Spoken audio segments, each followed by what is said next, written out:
Donc je redonne la parole à Frédéric Bastian pour la convention cadre dans le cadre de l'élaboration du contrat de ville. Merci, monsieur le maire. D'abord, mon exposé se fera sur 2 temps, quelques considérations d'ordre général et puis plus précisément sur notre territoire. Alors, la loi 2014-173 de programmation pour la ville et la cohésion urbaine du 21 février 2014, dite loi Lamy, instaure à compter du 1er janvier 2015 un nouveau cadre d'action de la politique de la ville, qui succède ainsi au contrat urbain de cohésion sociale. Les contrats de ville seront signés au cours de l'année 2015 pour une période de 6 ans, afin d'être en concordance avec la durée d'un mandat municipal. Alors, plusieurs supports pour cette nouvelle politique de la ville. D'abord, une géographie prioritaire redéfinie. Ça a été simplifié, c'est-à-dire que ce qui est pris, avant, il y avait des règles assez compliquées, qu'il y avait le revenu, la composition familiale, etc. Enfin, c'était assez difficile. Là, c'est un revenu, on ne prend en considération que le revenu médian sur un territoire de 1000 habitants. Et par quartier, ces quartiers-là deviennent donc prioritaires. Pour le revenu médian sur le territoire de Cherbourg, de la communauté urbaine de Cherbourg-Octeville, a été défini à 11 400 €. Donc tous les territoires où le revenu médian était inférieur à 11 400 € ont été définis comme quartiers prioritaires.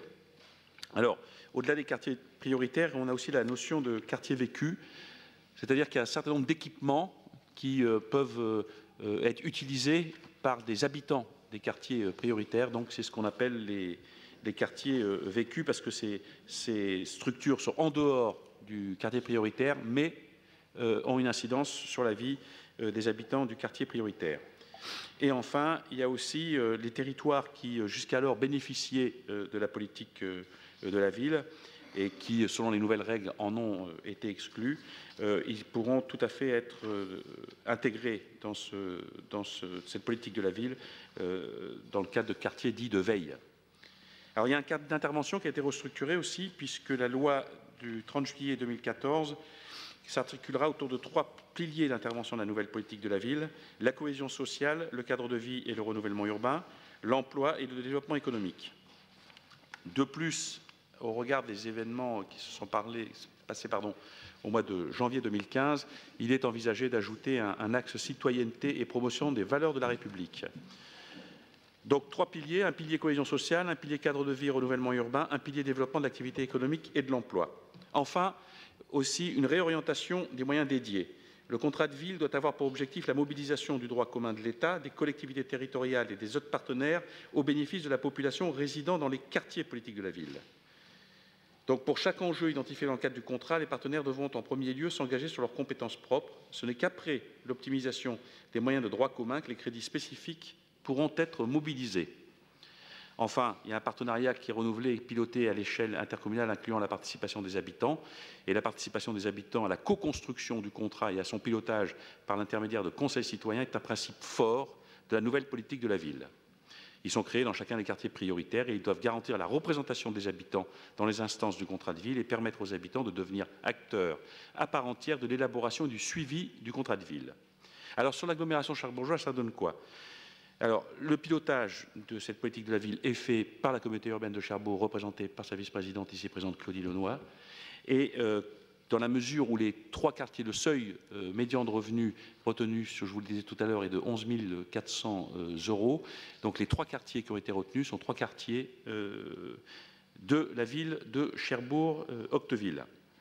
Donc, par contre, on souhaitait, et c'était la volonté des différents acteurs, consolider le travail engagé depuis 1994 sur l'agglomération et prévenir tout décrochage des quartiers. Les élus des autres communes, que ce soit Équeurdreville, la Glacerie, Querqueville et Tour-la-Ville, ont inscrit l'ensemble des quartiers qui relevaient de la géographie du contrat urbain de cohésion sociale en tant que quartiers de veille active, à savoir les Herches, la Bonde, Brécourt, le Canut, Beauséjour, Montmartre, Lacre, Pont-Marais, les Flamands et les Églantines.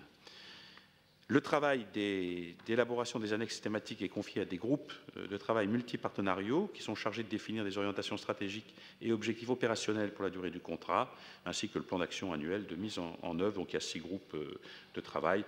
Donc il y a un calendrier qui vous est décrit dans l'exposé.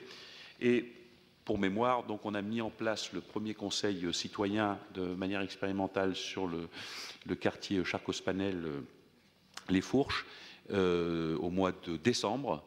les choses, on avait quelques inquiétudes au départ sur la participation effective des habitants et surtout sur les modalités un petit peu de comment l'habitant pouvait percevoir ce conseil citoyen. Les derniers temps, je parle sous le contrôle de Claudie, les derniers temps de réunion sont plutôt optimistes, dans la mesure où on a vraiment l'impression que les habitants se sont appropriés ce concept de conseil citoyen. Ça va nécessiter bien évidemment de l'accompagnement et c'est quelque chose qu'on est en train de regarder. On a même discuté avec notre partenaire essentiel qui est l'État sur finalement un redéploiement en termes de délai de la mise en application du contrat de ville. Mais en tout état de cause, il sera signé pour le mois de juin 2015. Et dans la foulée, on mettra en place les 2 autres conseils citoyens, un conseil citoyen sur le quartier des provinces et un conseil citoyen sur le quartier du MOPA. Voilà, et donc il vous est demandé d'autoriser Monsieur le maire à signer la convention cadre du contrat de ville 2015-2020 entre la ville de Cherbourg-Octeville, la communauté urbaine de Cherbourg et l'État. Si Claudie souhaite rajouter un mot. Monsieur Le Jeantel. Sur la fin de l'intervention de Monsieur Bastien, une confirmation. La signature du contrat de ville, c'est en juin, c'est ça? Tout à fait. Alors, bon, c'est dans une perspective un peu différente de celle d'hier à la communauté urbaine quand on a traité le sujet, mais les conseils citoyens du quartier des provinces et du quartier du MOPA seraient postérieurs à la signature du contrat de ville. Oui. Bon. Là, juste une remarque, il me semblait que les conseils citoyens devaient participer à l'écriture du contrat de ville. Or, si le contrat de ville est signé en juin, ceci signifie que le conseil citoyen des provinces et du MOPA ne pourront pas faire cette démarche de participation à l'élaboration. Donc c'est un regret. Le second point, c'est j'ai cru comprendre hier que le conseil citoyen du MOPA et des provinces serait fait de manière non pas simultanée, mais d'abord l'un puis l'autre. Est-ce que vous pouvez confirmer ou nous, on propose que ce soit quand même concomitant, que les 2 conseils citoyens soient mis en place de façon concomitante, mais j'ai peut-être mal compris sur ce point-là. Donc, bon, c'est une question. Voilà. Sur le point sur les quartiers vécus, c'est la même remarque qu'hier. Sur l'école Douaneau, au niveau du recrutement de cette école, n'est pas indiqué la partie du MOPA pour laquelle des élèves vont à l'école Douaneau. Or, c'est un quartier prioritaire, donc il faudrait l'ajouter dans les quartiers vécus. Après, sur les difficultés de lancement du Conseil citoyen, ce n'est pas un jugement de valeur, mais c'est vrai que puisqu'il y a des difficultés, il y a peut-être déjà des retours d'expérience par rapport à ces difficultés. Et dans les critères qui présideront à la mise en place des conseils citoyens du quartier des provinces et du quartier du MOPA, est-ce qu'il est possible d'avoir des précisions déjà, ou c'est un peu tôt, puisque c'est au mois de juin et au mois de septembre, si j'ai bien compris, que ces 2 conseils citoyens seraient mis en place? Je vais essayer de répondre à toute votre question. Alors, sur la question de l'association des conseils citoyens, finalement, à la signature du contrat de ville, on s'est fait la même réflexion, très clairement, en se disant, mais finalement, si on n'associe pas le conseil citoyen à la signature du contrat de ville, ça perd un petit peu, effectivement, on se dit, les habitants, comment ils participent à ce document. Alors, on a détourné, peut-être de manière imparfaite, les choses ne sont pas... nous, notre objectif, c'était surtout de ne pas se planter avec les conseils citoyens et de ne pas en faire un truc gadget.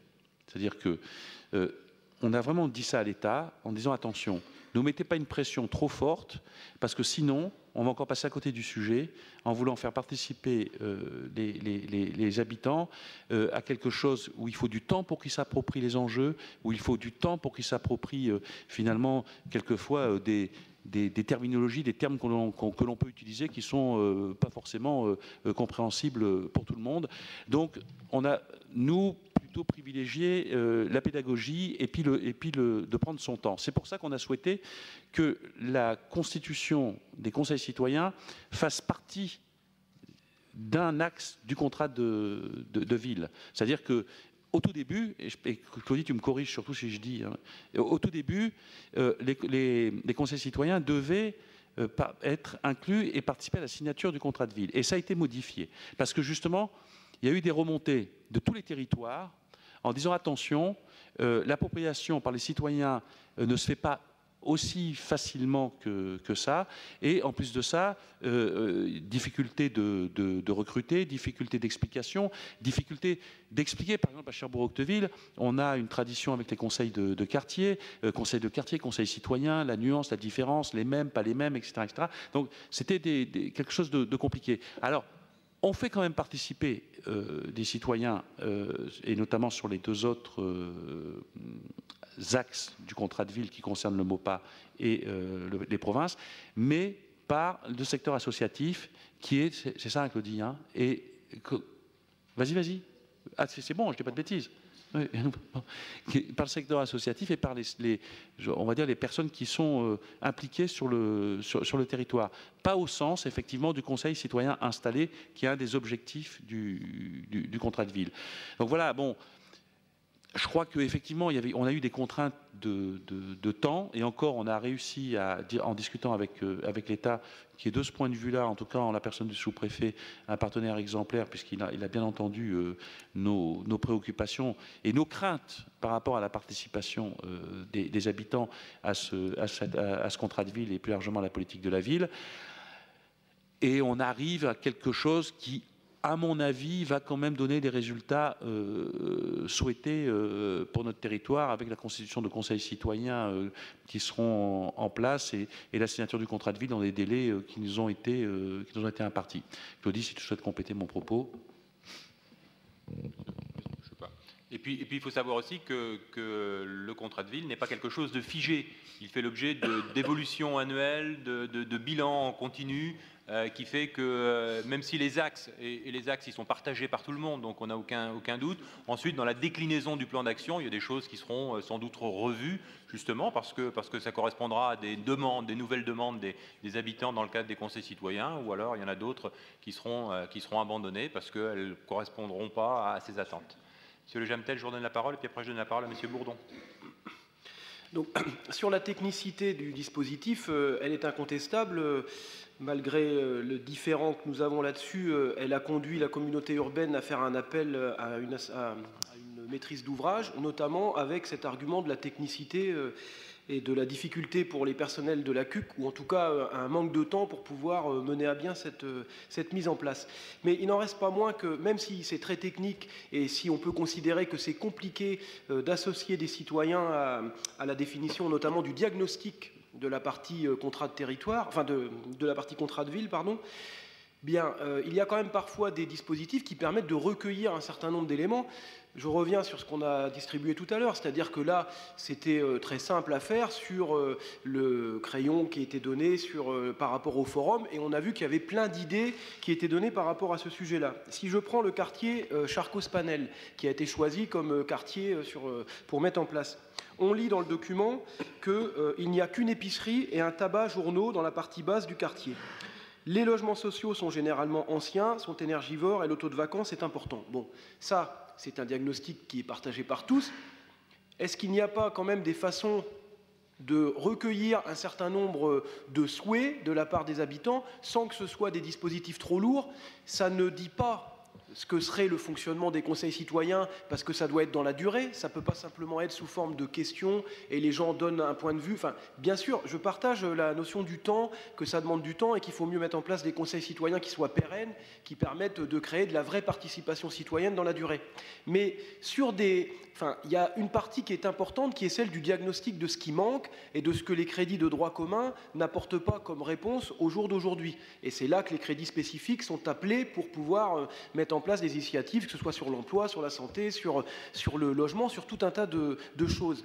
Est-ce qu'il ne serait pas possible, par rapport aux MOPA et aux provinces, par rapport à ce qu'on connaît des enjeux de ces quartiers-là, de ce qui peut manquer, je pense à ce que sont les épiceries solidaires sur le quartier du MOPA, et il n'y en a pas dans les autres quartiers prioritaires. Donc, est-ce que sur un dispositif souple, on ne pourrait pas déjà tenter d'interpeller les habitants en mettant en place un système de recueil, de cahier de doléances, je ne sais pas, peu importe, mais je pense que ce type de dispositif pourrait être complémentaire et permettrait déjà de recueillir un certain nombre d'expressions citoyennes sans forcément qu'on attende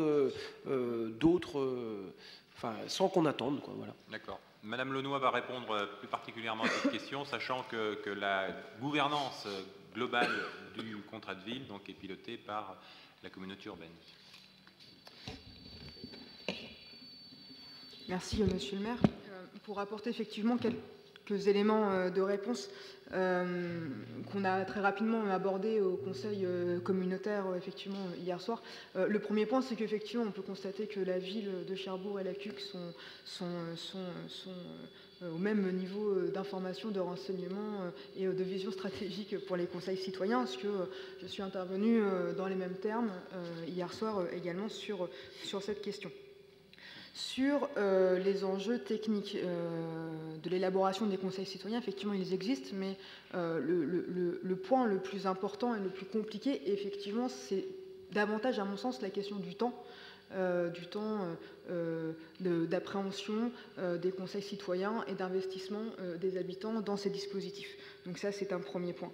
Le deuxième point sur la participation actuelle des habitants au conseil citoyen, donc plus sur le quartier des Fourches, donc là où nous avons une expérimentation qui est en cours, il faut savoir que en tant que tel, pour l'instant, les habitants participent de manière indirecte, mais tout de même, à la rédaction du contrat de ville, parce que donc certes, ils ne sont pas dans les instances de construction, d'élaboration, de décision du contrat de ville ou dans les groupes de travail, parce qu'effectivement, il y a un langage assez particulier dans ces instances, et pas forcément simple à saisir pour tout le monde et pour nous-mêmes. De fait, nous avons mis en place donc des réunions avec les équipes de la ville et de la communauté urbaine et les habitants qui ont pour objectif donc effectivement de questionner les habitants sur leur envie, sur un diagnostic concernant effectivement leur quartier et leur quotidienneté. Et de fait, les équipes de la ville et de la CUC font le relais ensuite auprès des groupes de travail qui sont constitués et formalisés pour la rédaction du contrat de ville. Donc voilà, on a effectivement cette espèce de aller-retour des enjeux et des questionnements des habitants. Donc sur la rédaction du contrat de ville. Donc c'est un premier point qu'il faut avoir en tête et qui pour l'instant fonctionne apparemment assez bien au vu des premiers résultats qu'on peut avoir. Ensuite, pour votre deuxième question donc sur les provinces et le MOPA, comment effectivement on peut consulter les citoyens et comment ils peuvent construire ce contrat de ville. L'idée qu'on avait effectivement abordée avec monsieur le sous-préfet dernièrement, c'était de passer par les maisons solidaires sur ces deux autres quartiers et ainsi de faire en sorte que les parties prenantes, donc associatives et habitants des maisons solidaires, si je ne me trompe pas, puissent effectivement être associés ou en tout cas puissent découvrir et retravailler les axes des différents groupes de travail. Merci. Monsieur Bourdon. Nous aurions voulu deux précisions. Là, on voit que le contrat de ville s'appuie sur des chiffres qui datent de 2008. Donc, est-ce qu'il y avait des chiffres plus récents? Parce que ça bouge quand même en 7 ans. Sinon, il y avait un autre point dedans.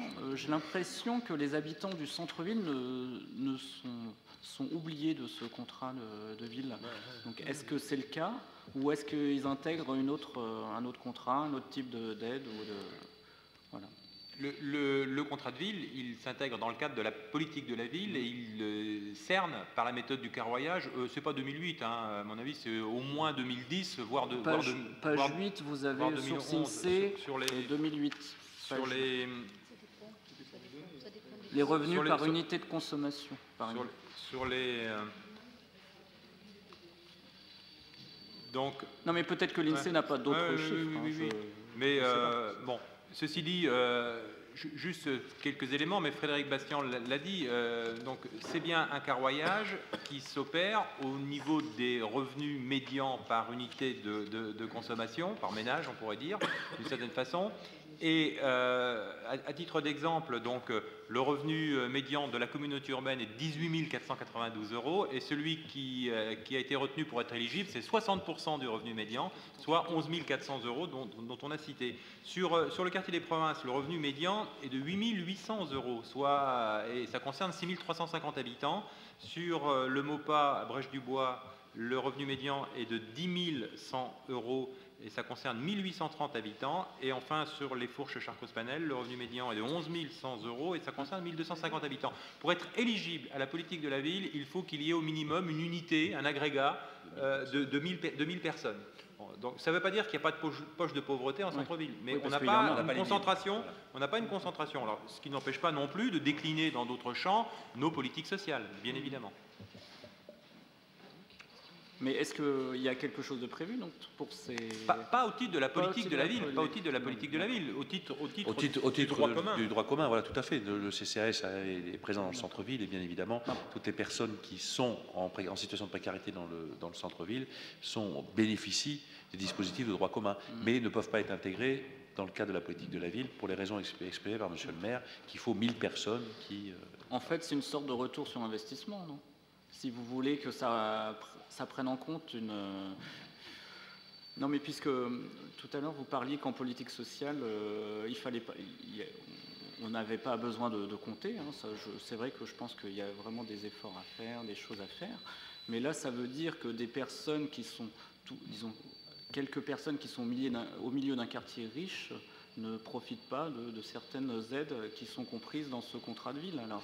La politique de la ville, attention, c'est pas des aides. Hein. On n'est pas dans l'aide sociale. On est dans la vie d'un quartier. Et ce qu'on veut de ce quartier à plus ou moins long terme, que ça concerne le développement social, que ça concerne l'emploi, que ça concerne l'urbanisme. Voilà, on est sur d'autres enjeux qui sont. Alors effectivement, ça bénéficie. Et on espère que ça bénéficiera, notamment en termes d'opérations de renouvellement urbain. On peut espérer que, effectivement, notamment sur le quartier Charcos-Panel et les Fourches, il puisse y avoir effectivement à échéance des travaux permettant de reconfigurer la physionomie de ce quartier. Mais la politique de la ville, c'est pas de l'aide. Oui, non, je parle de l'aide ou de la rénovation ou des choses comme ça. On est plus dans comme vous le savez, l'épanouissement d'un individu dans son quartier. Il y a Place de la Révolution ou de la Paix, tout ça c'est quand même assez... Ah oui, mais il y a d'autres... Il existe voilà. Et je parle là sous le contrôle de Sébastien Fagnan en charge de l'urbanisme, il existe les opérations programmées d'amélioration de l'habitat, il existe d'autres choses, il y a d'autres dispositifs qui s'appliquent. Depuis la fin des années 80, même avant, depuis le début des années 80, depuis les événements de ce qu'on appelle le Vaux-en-Velin, donc le gouvernement de l'époque a mis en place ce qu'on appelle la politique de la ville qui s'adresse à des quartiers prioritaires. Et ces quartiers prioritaires, ils répondent à un certain nombre de critères. Ce sont des critères particuliers, notamment des critères de pauvreté. D'accord, merci. Monsieur Le Gemtel, vous souhaitiez encore... On va peut-être en rester là. Oui, c'était sur donc il est question d'un aller-retour sur la rédaction du contrat de ville sur Charcos-Panel. Donc il y aura sans doute une conclusion, enfin pas une conclusion, mais un document qui permettra de voir les éléments de cet aller-retour, puisque si un certain nombre d'habitants contribuent à l'écriture de ce diagnostic, ce serait peut-être intéressant d'avoir un retour sur ça, quoi. Je ne sais pas de quelle manière, ça peut être au prochain conseil municipal, mais ce sera intéressant, puisque de fait, ces habitants-là, ils contribueront à l'écriture du contrat de ville pour les deux autres quartiers. Donc, si j'ai bien compris, on s'appuie sur les maisons solidaires et les associations. Dans l'attente dans l'attente de la mise en place des conseils citoyens sur les autres quartiers. Oui. Et le deuxième point, on en a un peu parlé hier au Conseil de Cuques, c'est le PUCS, le PUCS, le projet urbain de cohésion sociale, qui en fait était un projet au début des contrats de ville, en 2009. Il avait été question du projet urbain de cohésion sociale. Il y avait eu un travail sur cet élément-là, il me semble. Il y avait le contrat avant, le contrat urbain de cohésion sociale, qui était ni plus ni moins que l'ancêtre du contrat de ville, où ça retourne maintenant. Avant, ça s'est appelé contrat de ville, ça s'est appelé contrat urbain de cohésion sociale, c'est redevenu contrat de ville. Donc, oui, mais il y avait aussi eu il y a eu les opérations de renouvellement urbain ensuite. Non, mais le PUCS, le projet, enfin, il y a eu un projet de PUCS en 2009, c'est-à-dire dans le cadre de la mise en place de la politique de la ville au début, il y avait un projet de PUCS et il en a été de nouveau question hier comme un élément qui, chapeauterait un peu tout ce dispositif. Alors, est-ce que vous confirmez ou... Apparemment non, mais... Le PUCS, Enfin, c'est pas un acronyme que j'invente, le PUX, c'est... Bah écoutez, les personnes qui étaient au conseil de CUC hier en ont entendu parler quand même. Oui, non, enfin, et monsieur le maire était présent également au conseil de CUC hier. Et, merci. Et justement, enfin, après on va en reparler, on va poser les choses, mais juste pour revenir sur la première question, sur la participation donc, au diagnostic des habitants donc, du quartier des Fourches et des autres quartiers, justement, prioritaires, cibles. Pour information, donc, le projet stratégique des maisons solidaires qui vous ont été présentés a été travaillé avec les habitants. Et en fait, ce qui vous est présenté dans la convention cadre, on s'est également servi de ces diagnostics pour construire la convention cadre. Donc au travers en fait, de ces projets stratégiques travaillés avec les habitants des maisons solidaires, les habitants des quartiers ont donc été également associés à la rédaction de cette convention cadre, ou en tout cas sur la phase du diagnostic. Pour en revenir sur le projet urbain de cohésion sociale, donc effectivement, on en a parlé hier, mais en fait, nous avons effectivement la politique de la ville, donc effectivement l'ensemble de la politique qui est dédiée aux quartiers dits prioritaires, qui sont définis. Nous avons d'un côté donc, ce qui relève de la loi du 21 février 2014, donc qui relève du contrat de ville, effectivement, et d'un autre côté, mais c'est dissocié en fait, effectivement, on réfléchit pour l'instant, mais c'est au niveau communautaire, à un projet urbain de cohésion sociale. Mais les deux sont... Enfin, c'est pas lié en fait, si vous voulez. Là, on sera vraiment sur un projet politique où les quartiers prioritaires seront définis par les collectivités, enfin, etc. Enfin, voilà, là, en l'occurrence, c'est pas lié. Donc, je sais pas si ça répond... D'accord, ok. Merci, Madame Launois. Je propose de soumettre aux voix cette délibération, donc pour signer cette convention cadre, donc qui vote contre, qui s'abstient, donc délibération adoptée à l'unanimité. Je vous en remercie. On continue donc avec la convention d'objectifs, cette fois-ci avec la mission locale. C'est le renouvellement. Donc il s'agit de renouveler effectivement une convention qui existe depuis 2002 et qui est signée pour 3 ans. Donc là, il convient de la renouveler. Et pour l'ensemble des missions avec la mission locale, c'est une subvention de 50 000 € par an. Et donc, il vous est demandé d'autoriser Monsieur le maire à signer la dite convention. Alors, la mission locale est un partenaire important de notre territoire public 18-25 ans. Et je voudrais l'illustrer juste par un exemple qui montre l'implication aussi de la collectivité de Cherbourg-Octeville en direction de ce public. C'est un dispositif qui s'appelle « Ma ville, un atout pour ma recherche d'emploi », qui a été mis en place il y a maintenant 5 ans. D'abord sur le quartier de la maison, l'espace solidaire Flora Tristan, et ensuite qui a été étendu à l'ensemble du territoire et qui permet à des jeunes repérés par les conseillers et conseillères de la mission locale et par les conseillers et conseillères de proximité, nos animateurs de proximité qui sont dans les espaces solidaires et dans les différentes structures associatives. Je pense à la Maison pour tous, je pense à l'auberge, pas à l'auberge de jeunesse, à la Maison des jeunes et de la culture et à d'autres dispositifs associatifs, de repérer des jeunes qui sont sur cette tranche d'âge et de les inclure dans un processus de formation, image de soi, acquisition du PSC1, entretien avec des chefs d'entreprise pour l'habitude des entretiens d'embauche, rédaction du CV, etc., etc., et qui aboutit à un emploi chez un des partenaires. Alors il y a différents partenaires. La ville de Cherbourg-Octeville est un partenaire fort de ce dispositif, puisque bien évidemment, en étant à l'origine, il y prend sa part. Il y a le centre hospitalier public du Cotentin, la communauté urbaine de Cherbourg, un centre d'appel médical, la polyclinique du Cotentin, Presqu'île Habitat. Enfin, il y a un certain nombre de partenaires qui permettent ainsi, de mémoire, pas loin d'une quarantaine de jeunes d'avoir un emploi saisonnier. Et ce qui est intéressant dans ce dispositif, c'est que le parcours démarre au mois de mars. Donc on voit qu'il faut que ce soit vraiment des gamins motivés, qui ont vraiment envie d'aller au bout de ce parcours pour avoir un emploi de 3 semaines sur l'été. Mais élément extrêmement positif de ce dispositif, c'est que plus de 50% des jeunes qui ont suivi ce parcours ont soit un CDD ensuite, et pour certains, un CDI, maintenant qu'on a l'expérimentation de près de 5 années. On est à peu près à 60% des gamins qui sortent après un emploi dit estival, qui se retrouvent soit en formation, soit en CDD ou soit en CDI à plus de 3 ans. Donc voilà encore un exemple de ce que l'on appelle, de cette terminologie qui nous est chère, c'est la question du développement social. Et là encore, avec des partenaires dont c'est le métier, on arrive au cœur de nos quartiers parce que ça s'adresse à des gamins pour qui aller à la mission locale, c'était loin.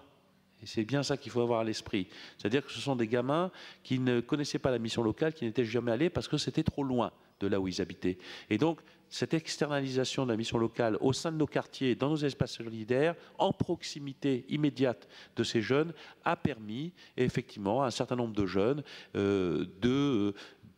d'avoir ce parcours, d'avoir un premier emploi, et pour plus de 60% d'entre eux, aujourd'hui d'occuper un emploi soit en CDD, CDI ou en étant en formation. Donc c'est une belle réussite et un beau partenariat avec la mission locale. Donc à ce titre-là, je vous demande, au nom de Monsieur le maire, de bien vouloir renouveler cette signature de convention. Monsieur Jamtel. C'est toujours donc la question du temps dont on parlait tout à l'heure. Donc vous disiez, Monsieur Bastian, qu'il y avait moins de personnes dans les rues peut-être et que ça faisait partie de la problématique d'ensemble du développement social. Et un certain nombre de travailleurs sociaux soulignent qu'effectivement, pour que les jeunes puissent être amenés vers la mission, vers la mission locale, c'est long. C'est vraiment une présence régulière.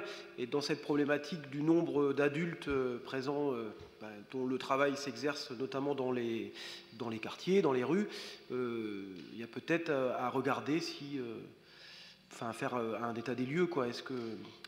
Parce que je pense qu'il y a beaucoup de jeunes qu'on touche et il y en a qu'on ne touche pas non plus, quoi. Donc ceux que l'on ne touche pas, c'est aussi peut-être des occasions qui ne sont pas trouvées de vraiment les rencontrer et progressivement de pouvoir les conduire vers la mission locale ou d'autres, ou bien vers d'autres endroits, quoi. Voilà. Je propose de soumettre cette délibération aux voix, donc le renouvellement de la convention mission locale. Qui vote contre, qui s'abstient, délibération adoptée à l'unanimité. Je vous en remercie. On continue avec cette fois-ci les avenants numéro 1 et 2 pour le contrat local de santé. Excuse-moi Claudie. Ouais. Juste de préciser que moi je ne prends pas part au vote. D'accord, oui, tout à fait, en tant que présidente de la structure qui porte la mission locale, la Maison de l'Emploi et de la Formation. Donc, Frédéric Bastien pour le contrat local de santé.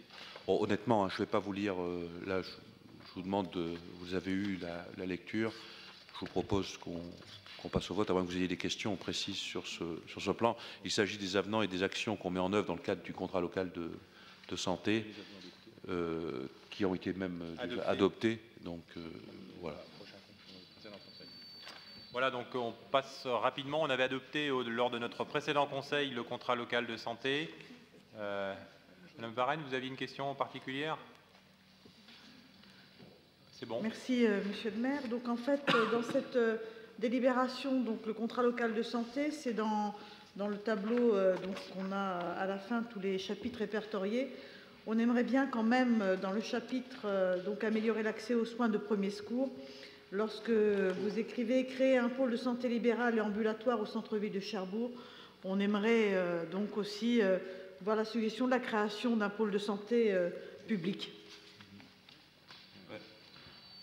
Alors, je crois que sur cette question-là, les choses étaient, je pense, entendues. Enfin, on a mis en place un comité de pilotage destiné à établir un diagnostic de santé du territoire. Et je pense qu'il nous paraissait cohérent d'attendre les conclusions de ce diagnostic de santé pour mettre en évidence le centre de santé. Sinon, ça ne servirait à rien de faire un diagnostic de santé du territoire, très clairement. Le pôle de santé libéral ambulatoire, il est inscrit dans le cadre de cet avenant, dans la mesure où c'est un travail qui est mené depuis 2008. C'est avec des expertises, avec la constitution d'une association. Le pôle de santé libérale ambulatoire, la ville n'est pas comment dire, mettre en maîtrise d'œuvre sur ce projet-là. Ce sont des professionnels de santé qui se sont constitués en association, et la ville n'a fait qu'accompagner et mettre autour d'une table les différentes compétences pour accompagner ce projet. On n'est pas du tout, la ville n'est pas porteuse de ce projet. Et on a décidé ensemble, conformément à une décision qui avait été prise avec votre groupe, de mettre en place un comité de pilotage, de faire un diagnostic de santé de notre territoire pour voir si de ce diagnostic de santé ressort la question d'un centre de santé, qu'il soit municipal, qu'il soit associatif, qu'il soit mutualiste, je ne sais pas. Moi, je n'ai pas de réponse à ce stade aujourd'hui sans avoir eu très clairement un diagnostic de santé de notre territoire qui est en train d'être fait. Et puis, pour un complément, bon, on ne sera pas sans passer de nouveaux avenants, puisque là, vous avez vu que les avenants, ils concernent principalement le plan d'action 2014-2015 et le plan d'action 2015. Donc voilà, on a délibéré sur ce contrat local de santé il y a 3 mois. On passe déjà un premier avenant, on ne sera pas sans en passer d'autres. Ah oui, ça c'est sûr. Monsieur Le Jamtel, non, vous souhaitiez... C'est juste pour préciser, parce que nous avons posé la question, quand on a fait la modification du PLU hier, du périmètre du PSLA, puisqu'il y avait eu des éléments le 18 décembre sur le périmètre du PSLA qui avait été, que vous aviez donné, Monsieur Bastian. Il était rappelé sur la modification du PLU que ce PSLA était issu d'un diagnostic sur le quartier de la Bucaille. Monsieur le maire, vous avez hier dit que c'était plus large que le quartier de la Bucaille en tant que tel, ce que je comprends tout à fait. Mais en revanche, vous avez été plus... Comment dire, vous étiez moins précis sur le périmètre du PSLA. Donc c'est juste pour savoir, est-ce que le diagnostic qui a été fait par rapport au quartier de la Bucaille donne lieu à ce périmètre qui a été présenté le 18 décembre, ou est-ce que le périmètre du PSLA qui verra le jour dans le quartier Chantraine est encore à définir? Voilà. Est-ce que vous pouvez préciser? Non, il est défini. Non, là je veux bien le définir, là je réponds très clairement, il est défini. La problématique qu'on avait au moment de la constitution de ce pôle de santé libéral ambulatoire, c'était une désertification du centre-ville pour différentes raisons par des professionnels de santé et un vieillissement de notre population. Donc, très clairement, lors de la première étude qui avait été demandée, c'était une étude par le cabinet qui nous avait été conseillé par l'Union régionale des médecins libéraux, qui s'appelle Accentis. C'était une étude sur la faisabilité d'un pôle de santé libéral ambulatoire sur le centre-ville avec un périmètre qui était celui du centre-ville. Voilà. Après, il a fallu trouver du foncier sur ce périmètre-là, et c'est là où on a eu des difficultés, puisqu'au départ, on était parti sur la Bucaille, et puis ça n'a pas pu être possible, puis la rue de l'Abbaye, ça n'a pas pu être possible, et maintenant, donc, sur sur Chantraine, pour rester justement dans le périmètre de l'étude. Moi, ce qui me paraît important dans le diagnostic qu'on est en train de mener, diagnostic de santé du territoire, c'est qu'à mon avis, justement, on va aller bien au-delà du périmètre du centre-ville. Et j'aurais presque tendance à dire que même si ce périmètre va porter sur le territoire de Cherbourg-Octeville, on pourra très facilement, à mon avis, faire des extensions un petit peu plus larges. Donc, je crois que le pôle de santé libéral ambulatoire répond à une problématique du territoire du centre-ville, en tout cas c'est comme ça qu'il avait été conçu, qui réunit un certain nombre de professionnels de santé libéraux, pas que des médecins, hein, on a aussi un centre de soins infirmiers par exemple, qui est un centre, quelque part un centre de santé aussi, puisque c'est une association de loi 1901 qui s'appelle l'association Soins Santé, avec un SIAD et puis une activité de dispensaire pour prendre en charge des patients qui souhaitent soit des vaccins, soit faire des injections. Donc, on a vraiment une multitude de professionnels de santé, ils sont de l'ordre de 18, si ma mémoire est bonne, entre des podologues, entre des psychologues, entre des infirmières, entre des médecins et d'autres spécialités paramédicales, qui répondront à une problématique de notre territoire. Je crois que le concept de centre de santé, alors après, moi je m'arrête au concept de centre de santé, parce que municipal, associatif, mutualiste, voilà, j'ai pas là-dessus de... Je crois que le concept de centre de santé a effectivement une pertinence. Une pertinence parce qu'il répond aussi tout simplement à l'aspiration des jeunes médecins qui sortent de la faculté, qui veulent effectivement aller sur un autre mode de travail, sur un autre mode d'exercice. Et en plus de ça, la loi qui est actuellement en discussion à l'Assemblée nationale donne des gages d'une meilleure prise en compte de ces centres de santé et de leur existence, notamment en termes d'équilibre financier, parce que la grande discussion c'était l'équilibre financier de ces centres de santé, ça coûte fortune. Il semble que la loi donne effectivement des garanties de ce point de vue-là. Donc très clairement, je pense que c'est quelque chose qui doit se regarder au regard du diagnostic territorial de santé, qui, à mon avis, on apprendra énormément de choses à travers de ce diagnostic. Moi, je veux dire deux choses très simples. C'est pour qu'il n'y ait pas de discordance des temps.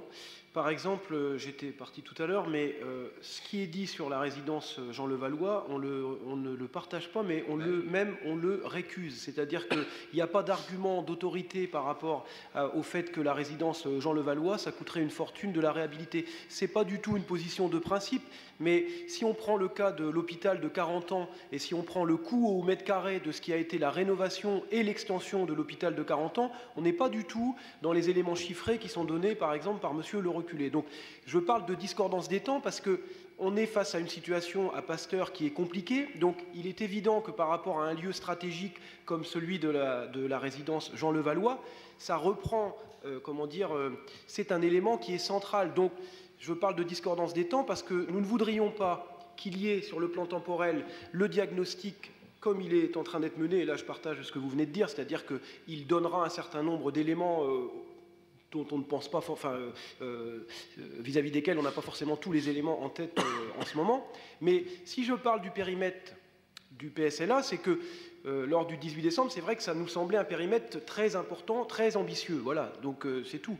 Mais si on doit réfléchir de manière conjointe sur tous les éléments, sur les conditions de faisabilité d'un centre de santé, il faut quand même que sur la question du lieu dédié de ce centre de santé, on essaye de ne pas se retrouver au moment où le diagnostic des besoins serait réalisé et qu'on dirait oui, il faut faire quelque chose dans cette direction-là, en ayant déjà réglé la question, notamment de Jean Levallois. Je pense que ce serait prématuré et que ce soit les arguments de M. Louiset au mois de décembre ou de M. Le Reculé tout à l'heure ou d'un certain nombre d'entre vous quand on en a parlé, c'est vrai que pour le moment, ce n'est pas des arguments qui sont étayés pour le coup par un vrai diagnostic, là pour le coup par un diagnostic sur un lieu, quoi. Et ça me paraît... faut pas qu'on se retrouve le bec dans l'eau en passant à côté d'un endroit qui serait très idéalement placé et qui pourrait être réhabilité, pas du tout pour le coup qui vient d'être annoncé. Ce qu'on a dit sur le plan du sport tout à l'heure, ou pour le Casar sur le plan culturel, nous pensons que sur le plan social, la résidence Jean Levallois peut-être jouer un rôle central. Donc il faut qu'on ait une démarche qui soit concertée sur ce sujet-là aussi. Je crois qu'il y a deux éléments, il y a le contenu et le contenant. Je pense que c'est pas parce qu'il y a une opportunité foncière d'un contenant que, et je dis avec l'opportunité foncière d'un contenant, on risque d'une certaine façon peut-être de dégrader le contenu. Et là-dessus, n'oublions pas que tout centre médical, c'est aussi un établissement recevant du public qui doit correspondre à un certain nombre de normes. Et je peux vous dire que sur le bâtiment, la mise aux normes du bâtiment est extrêmement complexe. On aura l'occasion d'ailleurs d'y revenir sur un autre dossier tout à l'heure en ce qui concerne la crèche. Pour lequel la protection maternelle et infantile nous fait des recommandations qui sont plus que des recommandations, hein, c'est quasiment des mises en demeure. Donc voilà, donc on a des inquiétudes sur la pérennité de ce bâtiment. On aura l'occasion d'en discuter, d'y revenir, parce que c'est une question qui est récurrente à chaque conseil municipal. Si vous voulez qu'on fasse des diagnostics complémentaires, on aura l'occasion d'en reparler, mais je peux vous dire que c'est pas parce qu'il y a une opportunité à un moment donné qu'on va faire rentrer au chausse-pied un projet dans quelque chose qui pourrait apparaître comme une opportunité, et ça pourrait au contraire être une faiblesse au dossier.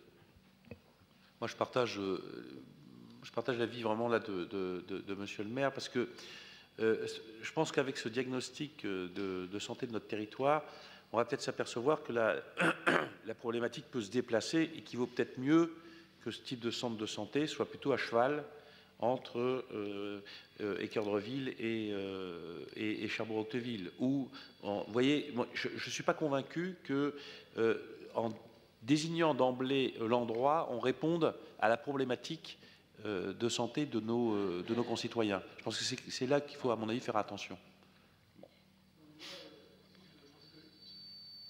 Si on vient sur ce sujet-là à chaque fois de Jean Levallois, c'est parce qu'on a le sentiment que votre philosophie est faite sur ce sujet-là. Or, on a constaté par rapport aux éléments qu'on a vus tout à l'heure que par rapport à Chantraine notamment, il y avait quand même beaucoup de choses à mettre en place pour mener les travaux. Simplement, on dit que la contractualisation entre un centre de santé et un hôpital public est un élément structurant et pour l'hôpital. Ça peut être un élément structurant et pour l'hôpital public et pour le centre de santé.